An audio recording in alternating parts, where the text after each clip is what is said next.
Exergaming. What is that and who should be doing it? Exergaming is interesting. Exergaming is a term, you can kind of tell what it means if you break it down. Exer for exercise, gaming for gaming. So it's any kind of game that requires physical movement. Sometimes that physical movement is exercise. And so a couple of the most commonly recognized exergames are Dance Dance Revolution, which is this like 4-arrow pad or mat, depending on if you're in the home or in an arcade, to music where you're stepping on those arrows at the right time. That was developed by Konami, I think back in the 90s or early 2000s. And it kind of blew up in the arcade culture. And there's also the Nintendo Wii, which is with the remotes, the Wiimotes. And there's Wii Sports and Wii Fit with the balance board. And so those were kind of the most popular exergames. But exergaming has been around even before that, since the 1980s. Nintendo, Atari, and then Nintendo bought it, created something called the Power Pad, which is basically you step on the buttons instead of using a controller. And then Nintendo also made this bike that like powered this TV and video game station. You rode the bike to power the TV and the video game. There's some video games that like you could play by cycling to control what's happening in the video game. So those were like the earliest examples of exergames. And now more modern is like in 2010, you had the Microsoft or Xbox Kinect camera. And now we have virtual reality and augmented reality, and there's a lot of gaming built into that. And those types of immersive AR, VR, or we just call XR to encapsulate the whole field. Games are much more popular for just general fitness and boxing and dancing. And there's things like Beat Saber and Supernatural and FitXR that are very popular. And then there's these like camera-based systems. Like there's one called the Next Playground, which is mostly developed for kids, but now kind of becoming more intergenerational like the Wii was. And these are all examples of exergames. And then some people develop what's called clinical exergames, which are like specifically designed exergames for like, let's say, stroke rehab or Parkinson's or older adults or dementia. And they can use anything from interactive lights and cameras and sensors that you step on or touch to interactive projectors that track your movement. And there's entire research journals like the Games for Health Journal or the Serious Games Research Journal, where it's just about that. So the idea is that games, through gamification, through reward, through competition, through collaboration, through a goal, through sort of like frustration and challenge and effort and fun, can really facilitate movement. And if you think about it, that's like kind of what sports are. But these are just like artificially created, and there's art and there's creativity and there's design and there's a certain level of like salience that might matter to an individual. And so they've really exploded, and you were asking about the research, like who's it good for? And the interesting thing about exergames is there's hundreds, if not thousands of studies on exergames in children, in stroke, in Parkinson's, in dementia, in mild cognitive impairment, healthy older adults, vestibular imbalance deficits, neurodivergence, neurodevelopmental conditions, orthopedic issues, cardiovascular rehab, and it goes on and on and on.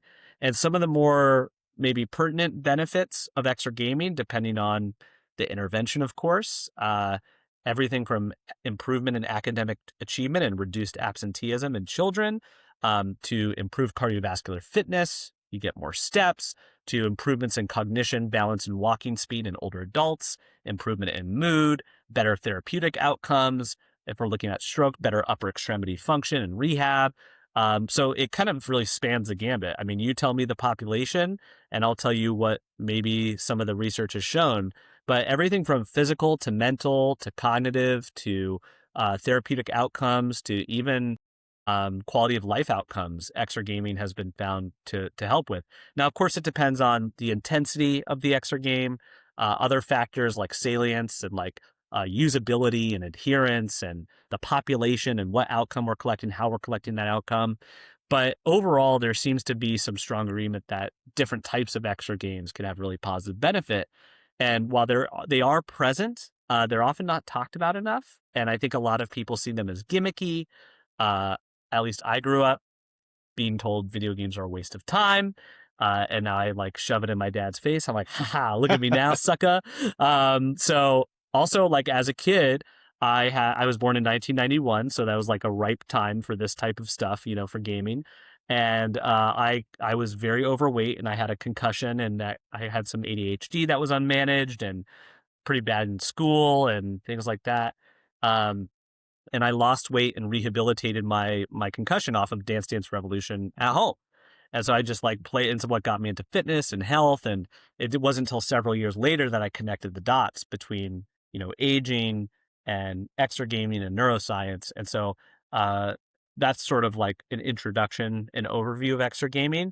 And I'm really happy to be in a field where we're researching these things and applying these things to people. And I've been like vigorously researching like how to bring back a plug and play Nintendo Wii for senior living, for instance. Yeah. I'm dead serious. Like I spent $400 on Wii accessories and used Wii stuff like last weekend just to prototype how this can work, because there's just so much research on it, yet nobody seems to be really taking advantage of it at scale.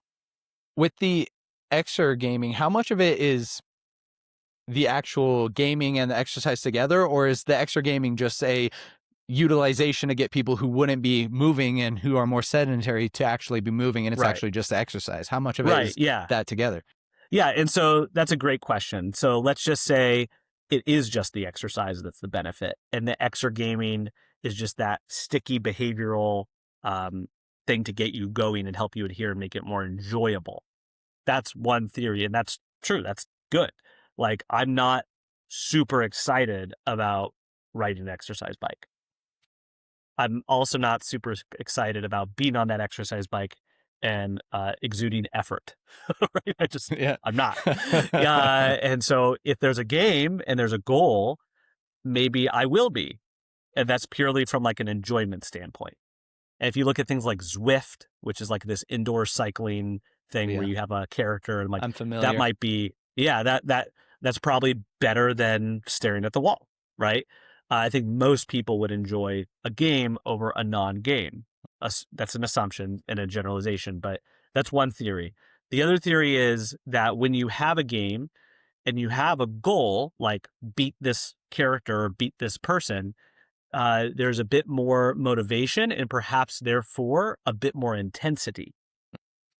There's also this theory that it provides a simultaneous cognitive stimulus.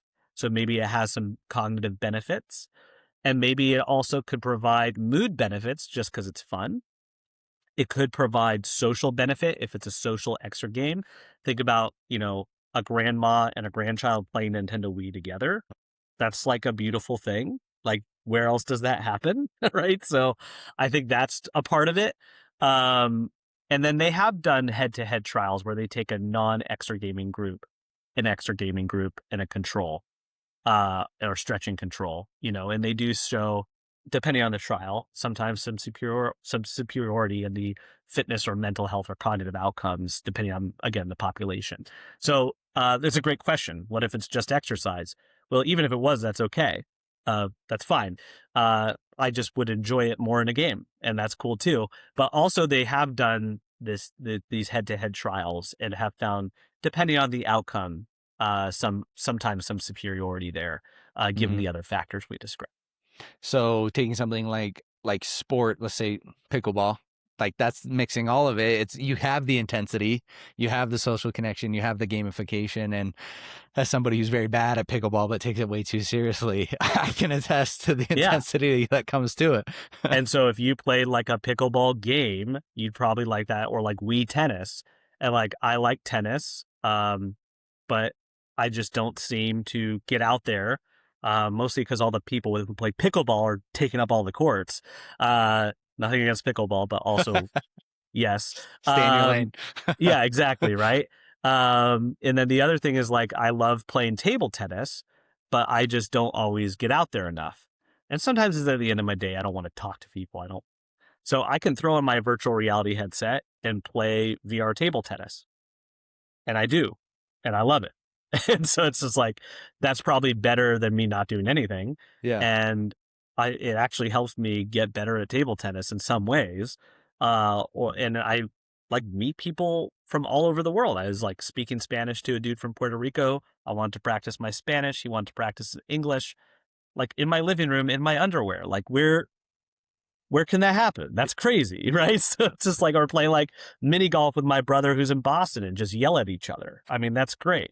So like, there's so many ways of using exergaming as a therapeutic medium. And, you know, I've spoken to organizations that like oversee like children's education programs. And one of the biggest issues is the iPad generation, right? The constant use of smartphones and iPads and games, and people looking at it from the perspective of like, this is bad. I'm like, I'm not disagreeing that there are serious detriments, but instead of saying, get off of that and go outside, like back in my day, we had the stick with the wheel, like, why can't, you know, imposing that onto this generation or a different generation, and instead say, let me meet you where you're at. Let's play a game, but now we're exercising. That Easier argument. Yeah, for sure. I mean, that Right. led. I want to talk about your new book then, Brain Health and Exercise. How did the inception of this book? Yes. What are some of the core principles in the book? Who's it for? What can we get from it? What does it teach? Yeah, so this is really developed as a resource for health and fitness professionals, more so than anything. I'm not saying that a lay audience wouldn't derive any value from it, but that is the intended audience. Is this like personal trainers or like Yeah, personal Okay. trainers, any kind of fitness Yeah. professional, you know, and even a clinician of some kind might enjoy some aspects of it. The reason we targeted it towards trainers is because our publisher, Human Kinetics, that's who they sell their books to primarily. And I created a course called the Brain Health Trainer course that's sold through the American Council on Exercise, and also part of the American Council on Exercise's Senior Fitness Specialist. So it's like packaged with that Senior Fitness Specialist course. So that's also intended for fitness professionals. So this is kind of the book that can accommodate that type of training. And it's got a lot of exercises for trainers to facilitate that incorporate not exergaming, but another thing called dual task training, which is a simultaneous cognitive and motor task that can be measured separately and done separately, but are done at the same time. But really, they're also just like exercise games. So, and tasks that give people a mental challenge while they exercise. So there's a lot of those in there as well. So the main goal of this book for fitness professionals is to educate them on just about the basics of neuroscience, because there's a lot of influencer science out there that is not accurate. I will not name names. I really want to, but like there's a lot of people who are very popular that call themselves the neuroscientist label and tout a lot of misinformation. And that's where people get their neuroscience information. So the first thing is just explaining the basics of neuroscience according to evidence and giving them that kind of like introduction. And the second is talking about like what is the benefit of exercise on the brain. It kind of all the multiple ways, like it benefits structure, which structures, function, how, the neuron level, the micro level, the blood flow level, the neurotransmitters. Like it's quite complicated and there's a lot of different reasons. But I can't just write a book and say exercise is good for you. Thanks for coming. You know, so we want to break down the different mechanisms, right? Yeah. And then we also want to get into a bit more specific detail. Well, do all forms of exercise have the same benefit? No. Do they share some benefits? Do many that get your heart rate up increase blood flow to the brain? Sure. Do they affect all the same brain regions in the same way? Maybe, maybe not. And so let's examine some of that research of what does resistance training do? Oh, it maybe benefits the frontal lobe a bit more. What does aerobic exercise do? Oh, maybe it benefits the hippocampus, the memory center a bit more. Well, what does coordinative or motor or neuromotor exercise do? Well, maybe it's requiring more frontal lobe with motor learning and the occipital lobe with visual processing and the cerebellum with coordination and explaining all those potential differences. And then also, what are the differences between an open skill and a closed skill? Well, a closed skill would be like riding an exercise bike. An open skill would be like playing pickleball, where you don't know what to expect. What are the potential cognitive benefits and differences of that? Comparing the cardiovascular fitness hypothesis of exercise is good, more blood flow, great, versus I'm actively learning something while my heart rate is up and moving my body. Those are both uniquely beneficial, but different things. And then how to take that information of these unique exercise modalities and also these different acute variables of intensity, frequency, time, and type, And how do we then put that together in what we call a multimodal exercise program for brain health? Because we know exercise can, say, prevent dementia, or at least increase the risk or decrease the risk of dementia, increase the risk reduction of dementia. So what are the minimum requirements for that? What should these programs include? Is there a benefit to just doing aerobic exercise by itself? Well, actually, there's more benefit for brain health to doing multiple types of exercise. Like, you would never eat a diet of just blueberries. That would be absolutely psychotic. Yeah. So similarly, our exercise diet should be a little bit varied, just like our actual diet. And just like our actual diet, these different foods have different properties and variables. Yeah, with exercise, people want to go on Instagram and be like, the best type of exercise, you won't believe it. And it's actually not that simple. And that's also just wrong. Multimodal exercise programs seem to have superior health and cognitive outcomes as well, because they do different things. And then we introduced this idea of dual task training, and give some various exercises in different domains. And just like we have different exercises that target different muscle groups, what would it be like to have a more memory-focused exercise, or a reaction time, or an attention exercise? And then how do we regress and progress those exercises, adapt them to children, adapt them to older adults in a one-on-one setting, in a large, small, or medium group setting, maybe for clinical populations like Parkinson's disease, or doing it over Zoom? How would we adapt that? So that's what the book goes over. Encompasses a lot. There's a lot of stuff in there, a lot of great yes, stuff. Yes, sir. So much so that people often are like, this is a lot of information. I'm like, well, it's better than no information, Yes, yes. So this is a topic that is, and that's just kind of an introduction in my eyes. I mean, then we get into working with special populations, or more neuroscience, or, there's so much more to say. But for a general health and fitness professional audience, this is a good introduction and an overview. And to say exercise is good for the brain because blood flow is extremely limited. It's not untrue, but it's not the whole picture. And so how do we give people a general picture of how someone can improve their brain through exercise, and why? And based on that why, how can we put together these programs, which may or may not include fitness professional services, to really help people fight against this crisis we have of the mind and brain? Dementia rates are doubling. Parkinson's is the fastest growing brain disease in the world. Mental health issues are more prevalent. People are thinking about the health of their children. People are thinking about how to improve quality of life and mental health and improve their cognitive abilities. I would imagine more so that's important than the six-pack, or weight loss, or beating someone in pickleball, which are all great. They're all part of the same mission, don't get me wrong. But I think these brain health goals are much, much more meaningful to people than some of the other more superficial aesthetic things that we just typically associate with health and fitness 90% of the time. Well, let's work from the front first. You mentioned the first part of the inception of the book, or the first parts of the book, were to create or correct common misconceptions with neuroscience. Influencer neuroscience. What are some common misconceptions? You don't have to name names. So, what are some things that are being touted that you don't agree with, and that you felt the need to correct? I think the overuse of the word neuroplasticity and I'll just call it the fetishization of it. Yeah. I think people are treating neuroplasticity as if it's a resource, when it's not. It's an ability. So we have neuroplastic ability, meaning our brains are able to change. That's all neuroplasticity really means. And in younger age and development, we are more neuroplastic. Mm-hmm. And then in later age, we're slightly less, but the effort required to elicit the change is slightly greater, or the time it takes to change is slightly greater with age, but it's still there, well up until death. Animals also have neuroplasticity, but I feel like people, again, over-romanticize neuroplasticity. And it is an amazing thing that our brain can change, but also our body can change. The seasons change. Nature's all about change and adaptation, right? So I feel like when people talk about neuroplasticity, Again, there's that over romanticization of it. Not that it's not cool.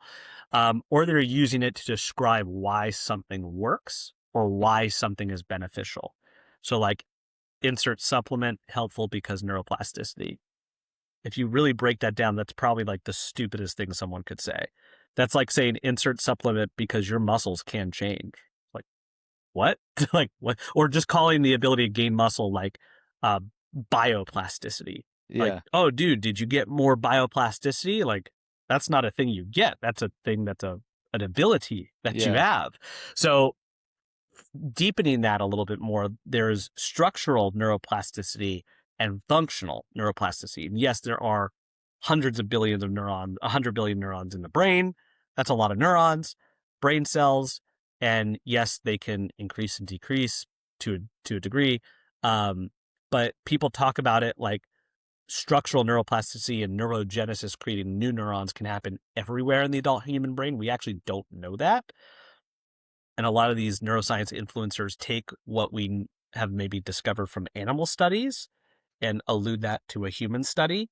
And they do it in such a way that is very manipulative and that most 95% of the population will not notice.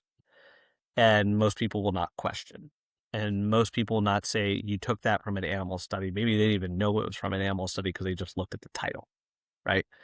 And structural neurogenesis has really only been confirmed in a couple different areas in the brain, to my knowledge. One is in the hippocampus of the brain, which is one of the memory centers, and specifically in the dentate gyrus of the hippocampus.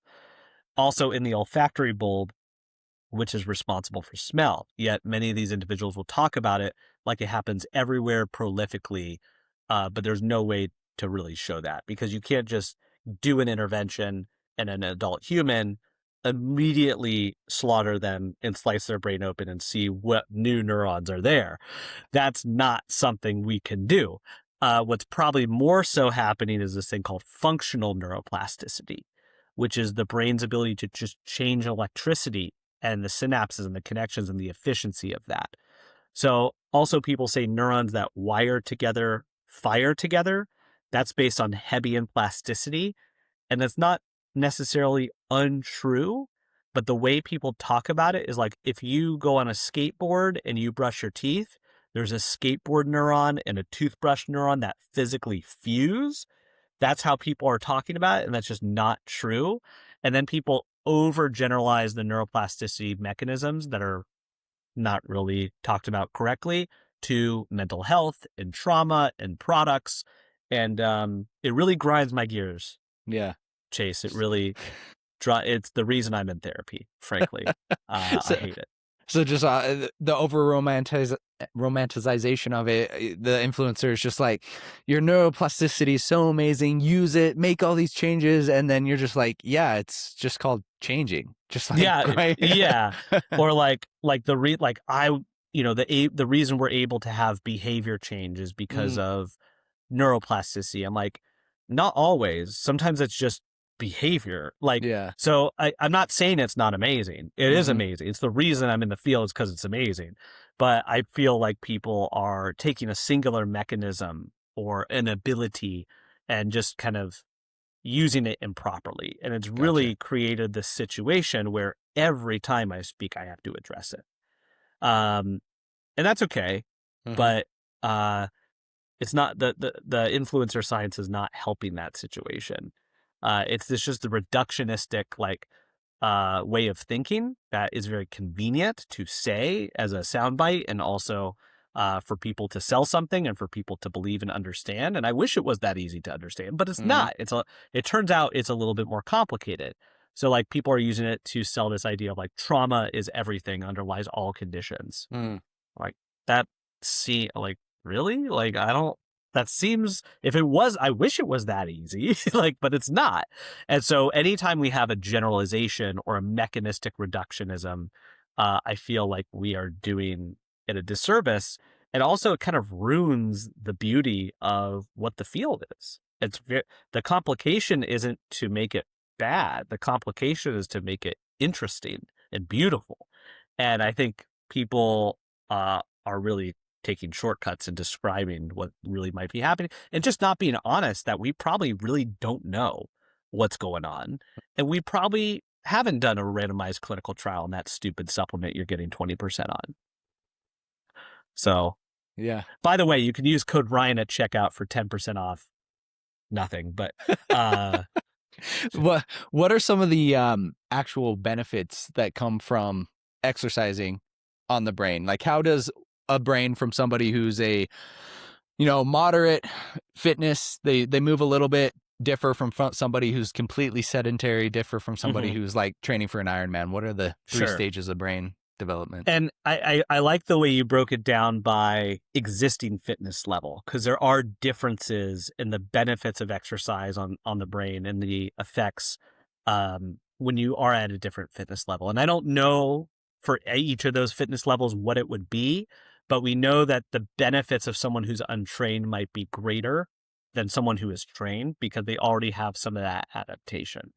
I don't know the specifics, and it would depend, but when we're talking about exercise in the brain, there are so many different things that are happening and so many different mechanisms. I like to break it down by 3 levels. The first level is the micro level, and that is the thing you would need like a microscope for. That's why I call it micro. And there are things that we confirm in animal models and through different imaging and research techniques. We may be, excuse me for 1 second, my lights are going off here. Through different imaging techniques and different, blood draws and different ways of observing neuroscience in humans and in animals, we kind of think that these things are happening. And one of the easiest ones to understand is increased blood flow. We have about 400 miles worth of blood vessels in the adult healthy human brain. If you take those blood vessels, you stretch them out, you'll get about 400 miles. I haven't done it myself, but I've heard that's what it could be. And that's an interesting one, because the more blood flow we have, how our heart can get stronger. We can actually undergo this process called angiogenesis. Angio referring to heart, genesis referring to the new creation of. And it's these new blood vessels, and they're small. They're not like giant aortas forming in your brain, but they're tiny little blood vessels and maybe just better connectivity among existing blood vessels. And it delivers more oxygen and nutrients to this brain tissue. And then when we also exercise, we release these growth factors. One of the most popular ones to be discussed is brain-derived neurotrophic factor, or BDNF. But that's the one a lot of people only talk about. Turns out there's a bunch of ones. There's irisin, IGF-1, or insulin-like growth factor 1, nerve growth factor, or NGF, vascular endothelial growth factor, VEGF, lactate. And these are all released in the brain and do different things, but generally benefit neuronal health through structure, function, protection, or improvement in energy efficiency, different mechanisms, but they all do good things. Also at the micro level is changes in synaptic activity, not entire brain networks. We're saving that for the macro level, but changes in synaptic activity. And depending on the area of the brain, maybe neurogenesis, the creation of these new brain cells. So those are just some of the things that are happening at the micro level. It's kind of a bunch of different things, and we're not entirely certain which one. It could be all of them. And that's the thing, is like with the neurotransmitters, like the release of dopamine and serotonin and acetylcholine, norepinephrine, a lot of people like, well, does one thing target just one neurotransmitter? It doesn't really like work that way. It's more of a shotgun approach, and kind of all elevate with activity and, downregulate with less activity. And yes, mind-body exercise like Tai Chi probably has a different neurochemical profile than, say, high-intensity interval training, for sure. But we don't like target just dopamine. That's not something that happens. And that's another thing that unnamed influencers do, is they just pick like, this is the neurotransmitter of the week, like it's a Ben and Jerry's flavor or something. Like, it's just not how it works. There's also like very little to no way to confirm that either. But that's the micro level. And it's all this cool stuff that we both hypothesize and test that is happening.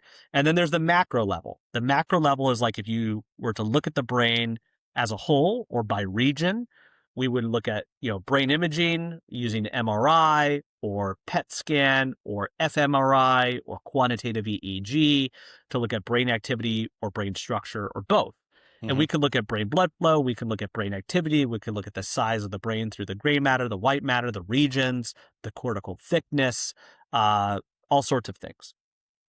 And that's kind of like where exercise has been found to benefit brain health through structural change or maintenance. And when we're talking about like the growth of like muscle, we're not going for like this to this, but especially with the brain, like there's only so much space up there. So we're not going from this to this. So we're talking about like millimeters of thickness changes. But like as we age, it can be normal to lose a very small percentage of brain matter or volume over time. And there's gray matter, which is like the unmyelinated axons. And then there's white matter, which is myelinated. And myelin is like that fat-based sheath. And so if you've heard of multiple sclerosis, it's attacking the myelin, basically, which is like if you take a wire, like there's the cover of the wire, right? That's the myelin and then the wire inside of the neuron and the synapse, right? Or the axon, excuse me. And so basically exercise has been found to improve gray matter thickness, white matter integrity, and in certain brain regions, like with aerobic exercise, increases the size or the volume of the hippocampus. It's not always volume. Sometimes it's just function. But sometimes when we increase function, over time we increase structure. So like the exercise science parallel to that would be when we do a strength training program to gain muscle mass, in the first couple, 2 or 3 weeks, we're going to experience a change in strength because of a neuromuscular adaptation. That's a functional, that's a peripheral neuroplasticity. That's kind of happening in the brain too. The function is better. But over time, with repeated exposures, we might increase volume or just maintain volume and maybe be more protected against things like diseases or the aging process, right? And so there's total gray matter volume, but also hippocampal thickness or prefrontal cortex thickness. And different types of exercise do different things there. And then there's these brain networks, like instead of like this part of the brain just doing one thing, like these parts of the brain activate in synchrony under certain tasks. And so the efficiency of those networks also might change. Finally, there's the behavioral level. The behavioral level is the stuff that we can see and feel and the stuff we really care about. The other stuff is cool, but most of us do not have an MRI machine at our 24-hour fitness or Equinox to evaluate what's going on there. Yeah. And so the behavioral level is improvements in mood, like I feel better after I exercise, and improvements in cognition, like attention, memory, executive function, processing speed, things like that. And exercise improves those things. And again, different types of exercise yield different benefits, but exercise has been found to benefit the brain at all 3 levels in both unique ways. And we're still learning more about what exercise does for the brain. Sometimes indirectly, it benefits the brain because of better muscle mass. And that muscle mass allows us to move and interact with the world, or grip strength has been correlated, or leg strength has been correlated with better brain health. And exercise has been found to alter the microbiome, which is connected to brain health, and hormones and the immune system. And so there's so many, people call exercise medicine. And to further that, they call it a polypill, because a polypill, poly means many, the pill is a metaphor that it does so many different things mechanistically, unlike certain medications that maybe target a specific pathway. And nothing can really mimic the way exercise hits all these different things in the brain and body. And so I call it a neuropolypill because it does so many different things for the brain as well. That's really cool. Is there any benefit to maybe leveraging the increased blood flow or the benefits that come from exercise with like mental activity? So for example, my wife's in medical school right now. It would be there, like if she's studying for a test, should she study first and then go exercise, or exercise first and then study to try and get that's the a great benefits that come point. from there? That's a great point. And it kind of leads us into the dual tasking thing too. And when is a distraction helpful and when is a distraction not helpful? And so it also depends on the person and the context and the content and the type. Again, there's many different variables, but there are the acute or short-term benefits of exercise. Like if I exercise for, let's say, 10 minutes, brisk walk, 30 minutes exercise, whatever, for up to like 30 minutes afterwards, I'm increasing the release of all these different growth factors. The neurotransmitters are getting upregulated. My brain activity is getting upregulated. For up to about 2 hours, I might feel a bit sharper. For up to 24 hours, I have better mood. The blood flows there. And that's just in one exercise session. And this was actually a review done by Dr. Wendy Suzuki, who did a TED Talk on exercise, as well as her colleague, Dr. Basso. I think it was a 2017 systematic review, just looking over all the short-term benefits of exercise. And it could be anywhere from like 3 to 90 minutes in length. Mm-hmm. All those durations are not going to have equivalent effects, and it also depends on the type. I think it's mostly talking about aerobic. But I think we can all agree that after we exercise, unless it's like significantly fatiguing, even if it is, like we typically feel better and feel sharper. And so sometimes that is helpful to do that prior to a task where you want more mental energy, perhaps, or sharper cognition. Also, it can exhaust you and reduce that as well. So it's not always going to be the case. Now, when I was in my master's program for neuroscience, I had to watch a lot of lectures, and I was also working full time. So I had to like get my exercise in while I did that. And I didn't really do it as a studying tool. I did it as a time management tool. And I don't know if I learned better or worse, but I have ADHD. I have a hard time sitting still. So moving sometimes helps me focus. So that helped with that. And then there's like this idea of like this simultaneous processing. Maybe we could call it dual tasking in a way, depending on how it's done. And so if I'm on the treadmill while reading or listening to something, you can consider that dual tasking. There could be cognitive benefits, but if there is a distraction, your learning may not be as focused and the efficiency of that learning might be worse, depending on, again, what we're doing and who we are. I would never do a complex resistance training exercise, for example, while watching a video lecture. Yeah. Because I'm going to, it's an open chain thing versus a closed chain thing. And that also depends on like, what am I doing is automated. I'm not going to play ping pong while reading a book. I'm just not going to do that. I might do it while listening to music or listen to a podcast, maybe. But, sometimes that distraction is not helpful for trying to learn something. Yeah. So it really does depend. But also sometimes people have done studies where they take a sequential approach where they say, let's say 20 to 30 minutes of exercise followed by 20 to 30 minutes of something cognitively challenging, like computerized cognitive training or brain games, or maybe learning. And there might be this enhanced benefit because of that blood flow or brain activity, or we're not entirely sure. But those are some of the theories behind that. Let's talk about the different types of exercise and what they specifically do to the brain and how we should, if we were to program out our week, how much we should include of each one. So resistance training, high intensity interval training, long zone 2 sessions, how should we include these for the mental benefits? I typically don't categorize it in zones. I feel like zones has like an emergency evacuation response thing to it. But I try to make it as easy as possible for people to understand how to do this.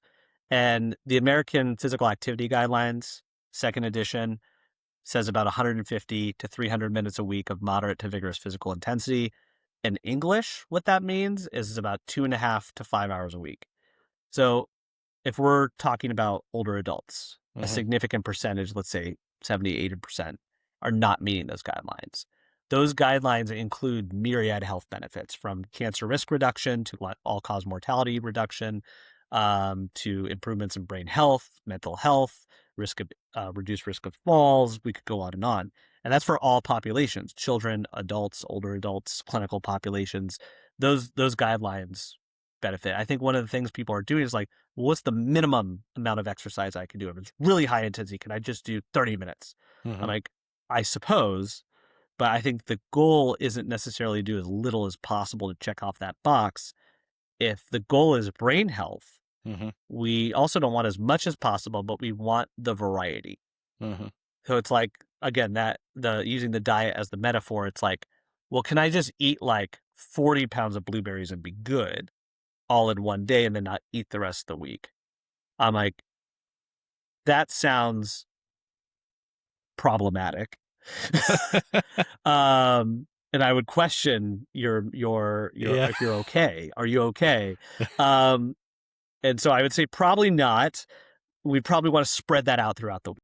And I think that's also true with exercise for the most part, is greater frequency, like spread across. Because if you think about it, if you take a pill, you take that pill every day. You don't take 20 pills for the whole week. we spread that pill throughout the week, right? And so with that same metaphor, we might want greater frequency. So let's say we do 5 days a week of 30 minutes. That would hit those guidelines, assuming it's at a moderate intensity. Well, then what's a moderate intensity? I like to just take the rate of perceived exertion, the RPE scale, and do a 1 to 10. People ask about zones and heart rate reserve and heart rate max, and those aren't bad, but this RPE scale has been correlated with those. So if you're a 6 to 7 out of 10, that usually correlates to 60 to 70% of your maximum. Because the 10 is your perceived subjective maximum, and the 1 is your perceived lowest possible intensity. And it's not always accurate because your own perception isn't always the most accurate. If you have a different way of looking at it, where there's like you feel like you never do enough, you don't work hard enough, like there's these psychological biases you have, or you're just being dishonest, those won't be accurate, but most of the time they're accurate. And so anywhere between like a 5 to a 7 is moderate. So anything greater than a 5, and I think where people get a little tripped up is, well, I walk every day, so I walk 150 minutes, 5 times a week, 30 minutes. I'm like, yeah, but it's a 1 to 4. And walking has been correlated to brain health outcomes, better memory performance, better hippocampus. But walking is not, unless it's of a moderate or greater intensity, it won't be counted towards those exercise minutes. But it doesn't have to just be plain aerobic exercise. It could be any type of cardiovascular activity. It could be dance, it could be tennis, it could be pickleball, it could be swimming, it could be brisk walking, it could be a lot of different things. And it could also be at a higher intensity, and you can get away with 75 minutes of high intensity as well. So there seems to be a 2-to-1 ratio, and we're getting more clarity on that. But there's also new research coming out with all these different prescriptions of minutes and formats, and I don't think there's one right answer for this, and I don't think high intensity is always better. But these are options that we have. So I think meeting those requirements is important. The second thing is, assuming that is aerobic activity, is also having resistance training about 2 to 3 times a week. We know that resistance training has a whole host of benefits. We know that aerobic activity can improve the memory centers and general brain volume and overall blood flow and better brain activity, and white matter integrity can do a lot of things because it's good for the heart, good for the brain. We know that. Resistance training is interesting because we're getting a lot more research on resistance training in the brain, and it releases different growth factors, like this irisin growth factor we talked about, which really comes from the effortful contraction of skeletal muscle tissue, and then gets released through the bloodstream and goes through the blood-brain barrier and benefits the brain in different ways, compared to BDNF, which is more from cardiovascular fitness, or VEGF. And then we have the frontal lobe benefits. So resistance training seems to benefit the frontal lobe in a very interesting way and improve the activity, as well as reduce the risk of lesions, increase certain aspects of cortical thickness there, and improve executive functions, which are like working memory, short-term memory, impulse control, things like that. And, people used to call, I don't know about you, but in school we just called them meatheads, insinuating that they were dumb, and they might have been, but the resistance training was good for the brain. And then we have the neuromotor exercise. Neuromotor is a category, like everyone knows aerobic, everyone knows resistance. And by the way, that resistance should be at a certain intensity where you probably shouldn't be able to do more than 12 to 15 repetitions. So people are often going a little too light with too heavy on those repetitions. A lot of people ask, does Pilates count? I'm not saying it doesn't count, but sometimes we need a heavier load to elicit those beneficial brain changes. And it doesn't need to be like, go ahead. Pretty active. I've got a background of like Olympic weightlifting. I did an Ironman last Saturday. I'm pretty active.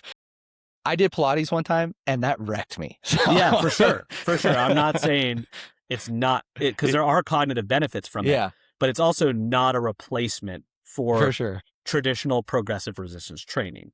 Yeah. And it doesn't mean one's good or bad, but they're not synonymous, just like the walking is not a replacement for the 150 minutes of moderate intensity or greater, right? So we just compare and contrast the differences here, but the reality is all these forms have benefit. That's the reality. Yeah. And then there's this third category called neuromotor, which most people don't know about, but it is in the recommendations, just no one reads them. Neuromotor is anything that requires coordination and balance. And there's two subcategories that I like to break it down to. There's the skill-based exercise that is more aerobic in nature, like any racket sport, any dance, any martial art. And then there is the mind-body, like exercise modalities such as Pilates, yoga, Tai Chi, Qigong. And they're all different. And of course, there's modalities of yoga and Pilates that do get your heart rate up.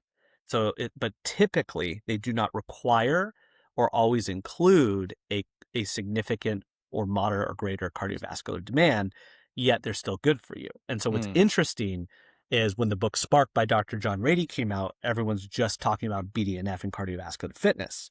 The cardiovascular fitness craze from, the 70s and 80s also like created all this volume of research around just cardiovascular fitness. And then also, people are kind of assuming, well, if it's not cardiovascular, it might not be good for you. But now there's research coming out on things like Tai Chi actually increasing BDNF, even though it doesn't increase the heart rate. Mm-hmm. It improves blood pressure, even though it doesn't increase the heart rate. So there's more of these autonomic mechanisms as well. And I'm moving while I'm thinking, I'm learning something new, I'm focusing on my movement. So all of these are beneficial, but you want it resistance, neuromotor, and aerobic.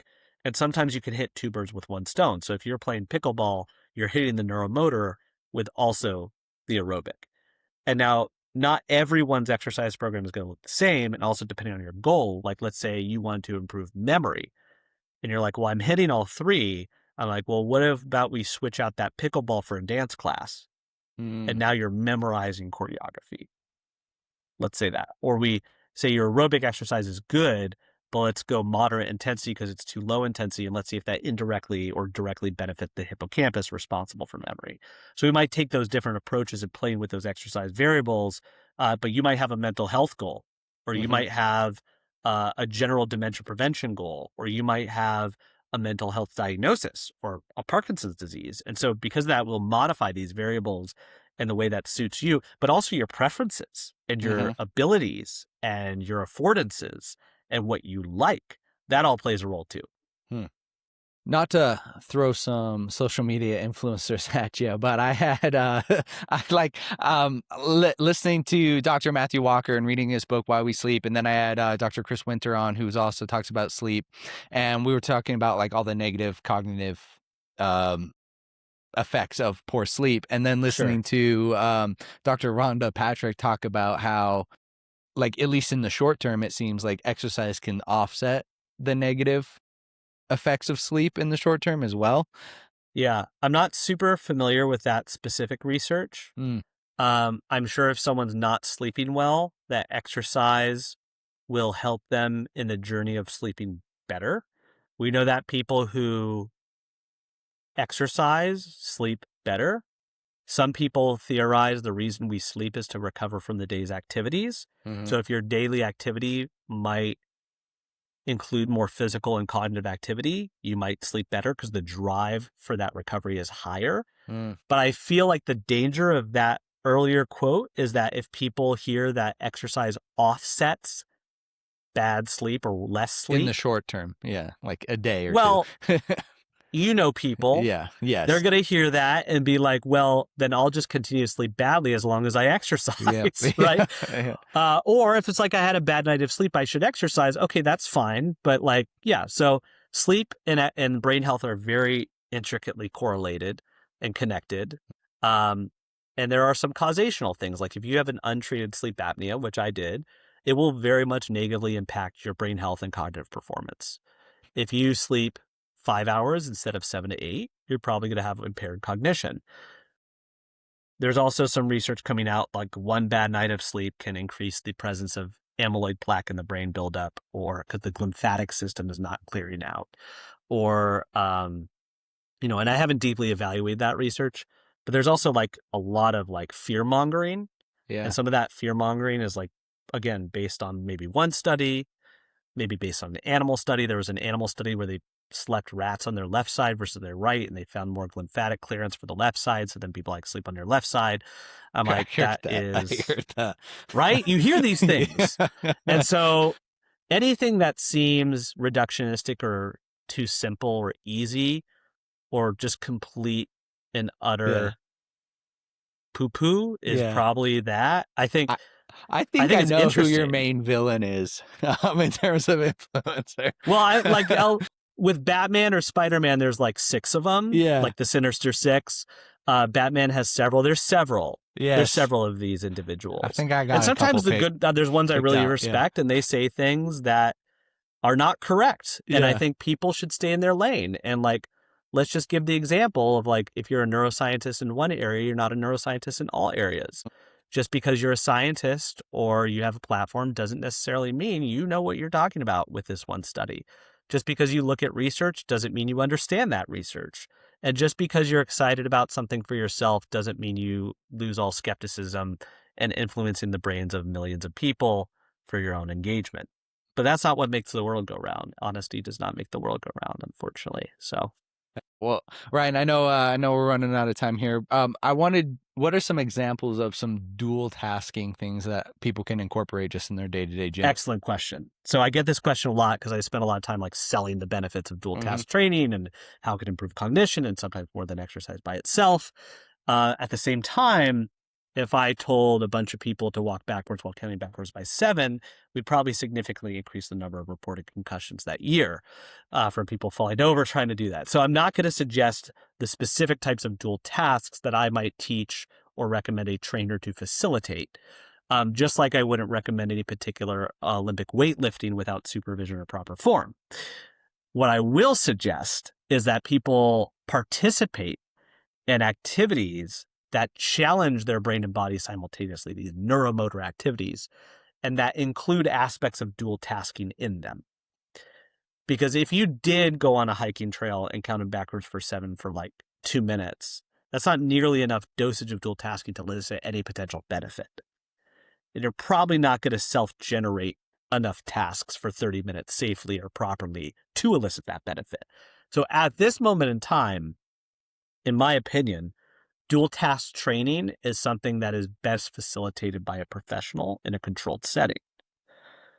If you were so motivated, you could figure it out.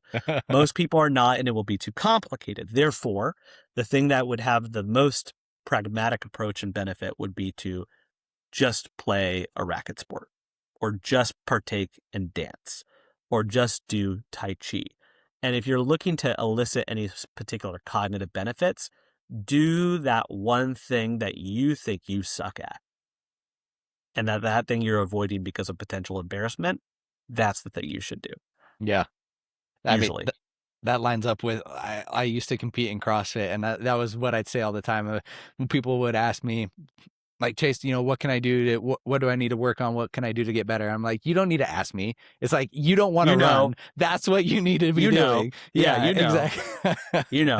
And people sometimes want the validation or the guidance, but like, if you like, let me ask you directly, do you feel good about taking a dance class? I do not. No. Yeah. No, that was easy. Yeah. That's exactly what you should do. As soon as you said that, I was like, oh, well, that's not me. But you're right. I do need to do it. I've never been capable of dancing. I have no rhythm. Hold on. So that's perfect. Because if I said I've always been weak and I have no muscle mass, I'm just a weak person, what would you say to me? Yes, 100%. You would say that's just for a lack of training. Yeah, you haven't exposed yourself to improving. That's all it is. And like, you're not going to try out for the high school dance team. You're not going to compete on Dancing for the Stars. I'm going to assume, are you in a relationship? I'm married, yep. Okay, so you don't care about that. So like, what the purpose of dancing would strictly be for your cognition, maybe your coordination. And what if I told you there's specific areas of your brain that maybe need some TLC with those types of activities? We don't want to get down the line when you're 80 years old and find that your cerebellum doesn't have as much volume as it should have for your age, right? That could be, I'm alluding, I'm generalizing, I'm assuming, but that could be interesting, right? So, and if it also just ended up being fun for you or a way for you to connect with your wife, that's awesome. So you're not doing it because you're competing. You're not doing it to be good at it. You're doing it because it's good for your brain. And then that's a different reason to start doing it. you All know. right, Ryan. I'll find a dance class Oh, and I'll you'll prevent report back. dementia. Oh no. Oh well, you got me. Well, where can people follow you? Where can they get more exposure to your work? They can follow me on Instagram at glatt.brainhealth or on LinkedIn, or give me a good old Google. I give out my address, but I can't do that anymore after what happened last time. So yeah, people are more than welcome to reach out. And if they are a health and fitness professional and they want more training, they can check out the Brain Health Trainer. They can go to brainhealthtrainer.com. People can Google my book, Brain Health and Exercise, which is available on Amazon and Human Kinetics. And they can check out my course also on the American Council on Exercise website. Amazing. Excuse me. Yeah. I'll have all your socials linked below as well, so people can just check that out, as well as your book. And Swipe up. Swipe up. Swipe Thank you up, very swipe much for your down, time, Ryan. This swipe was left, swipe right. a fun conversation. Thank you for your time. Enjoyed it. Thank you.